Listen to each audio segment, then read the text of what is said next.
আজকে আমি থানাতে আইছিলাম। আমারে মারধর করা হয়েছে দুইজন দুষ্কৃতী। তারা হঠাৎ করে, আমি বাজারে যখন গেছি হঠাৎ করে আমার মারধর করা হয়েছে।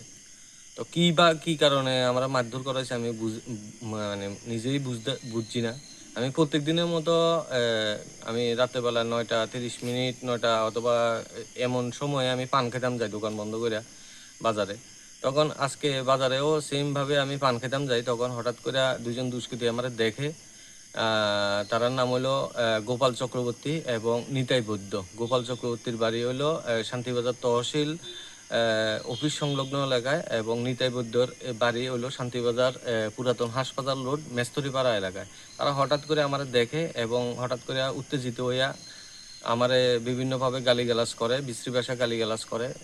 তখন তারা আমারে বিভিন্ন পলিটিক্যালি, যেহেতু আমি নিউজ করি, পলিটিক্যালি বিভিন্নভাবে আমার হেনস্থাকরণের ব্যবস্থা করে, এবং তারা আমার শারীরিকভাবে নিগ্রহ করে এবং মাথায় আমারে 2-3টা ঘুষি দেয় গাড়ি এবং বাইকের চাবি দিয়ে। আমি কি আসিল হাতে কইতাম পারি না, এবং আমার হাঁটুতে আঘাত লাগে এবং আমার পেটের মধ্যে কয়েকটা লাথি দেয়।